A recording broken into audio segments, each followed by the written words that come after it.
Hello and welcome back to the single malt review on our series on this Compass Box sampler that we've gotten hold of here. I think we're up to the third one now, and what is it? It is the Spice Tree. 46%, so one of the two strongest blends in this box. Conspicuously dark compared to the other ones too, and they're well, that when you read the ingredients on here, that doesn't serve as much of a surprise. What we learned first is it's actually quite similar in its malt composition to the previous whiskey. They're drawing from the same distilleries, malt distilleries, that they are from the Oak Cross that we had a look at previously. And this is, in turn, it's another blended malt whiskey. And where this differs is in the wood, and that's where it differs quite a lot. Whereas the first one was in mostly first fill American oak barrels and a little bit of new oak.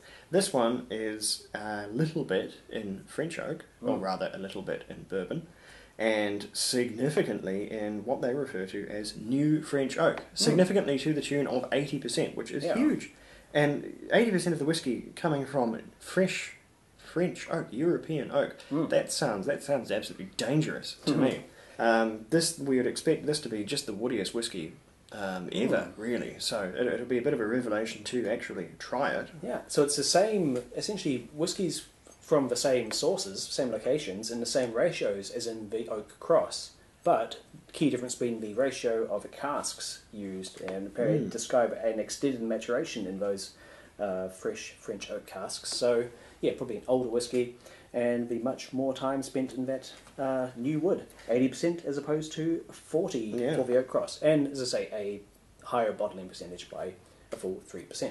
So that'll be interesting to see what those differences sort of accumulate to really manifest in. It's certainly darker, but not mega dark. I'm reluctant to read too much into the colour because there's no disclaimer about no chill filtration or coloration on the box, so therefore we must assume it's at least a possibility. Quite right there. Although it's I would have taken for granted an even darker whiskey than this. This is dark, but it's not. And then we tried a Glendronach 12 more recently, and I'd say that was a darker whiskey than this one. Yeah.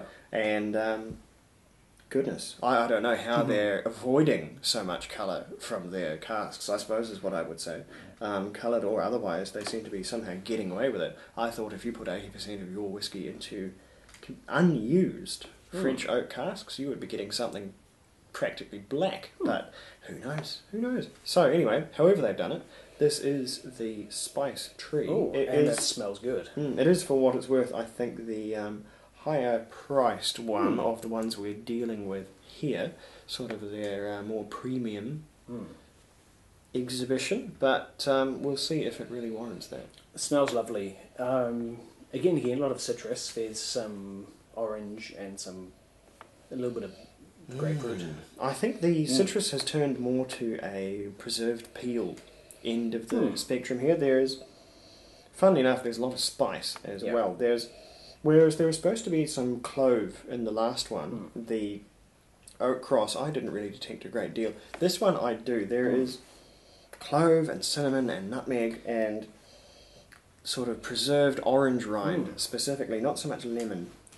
Their tasting notes attribute a lot of the spice component to those French new oak barrels, and there's certainly some spiciness coming through. Cloves in particular, a little cinnamon and nutmeg as well.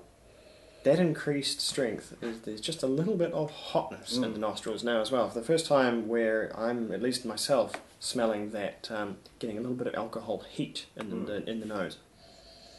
But that's what's there. Let's see what's on the palate. Yeah.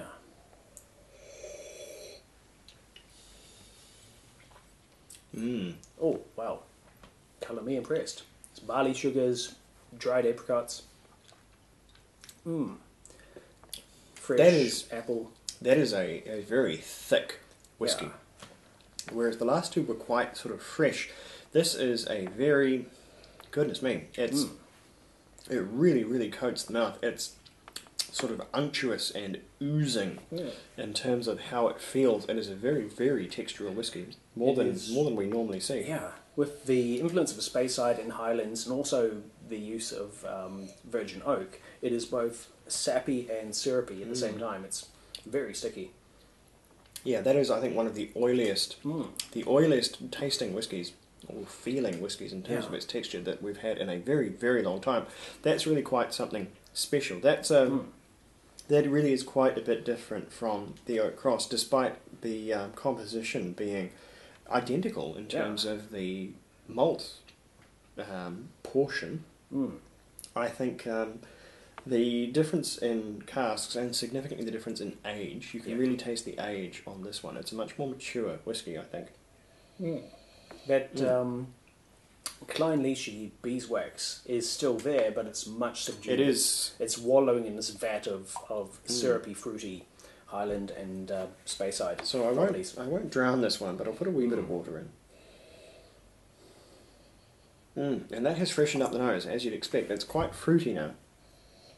It really is a little bit remarkable that we are, if we're to believe the very detailed notes, this is taxonomically the same whiskey in terms of its spirit content that went into the last one. It's taking on a completely different air for this version. There are very few things similar to it. This is putting me in mind of Aberlour is springing to mind. It's a little bit of like a reasonably heavy, reasonably sherried Speyside.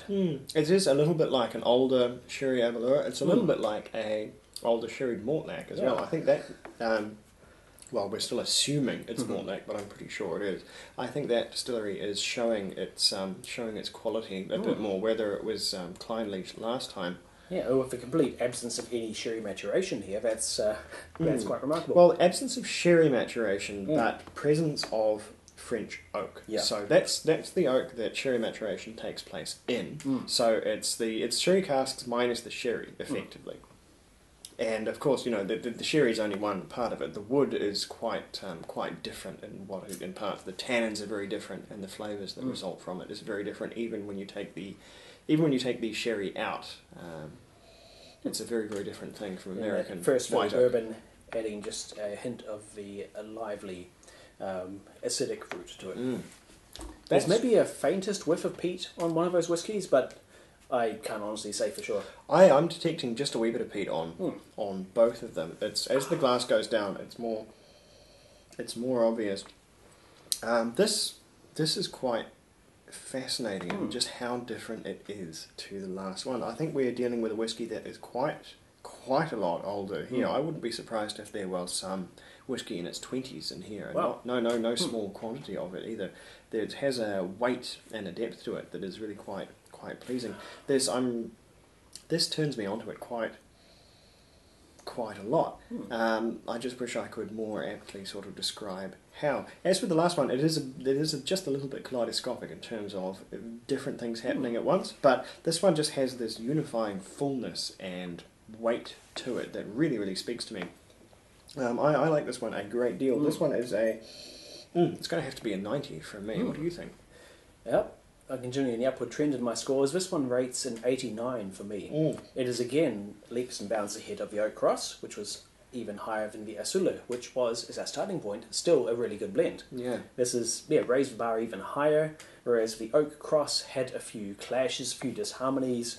They're all singing from the same hymn book for the spice tree, and it's really quite pleasant. It's a surprise, and it's a challenge to the senses. And I mean, that's good, because this is, I think, far and away the most expensive one in this particular range. But boy, you are getting, I think, a lot more for your money there. This is delicious. There's no other way of putting it. This is a great one. And the quality of the notes and the detail you get and what's gone into it means that you can really pick it apart, deconstruct it, get inside what you're actually tasting and why, which adds to the experience, I find. Wow, yeah, no, that just kind of makes me wish I had a full bottle of that one. That really is quite scrummy. Anyway, we'll keep moving down the list. We've got I think it's a peated one next, but yes. we will get to that in due course. Sanja.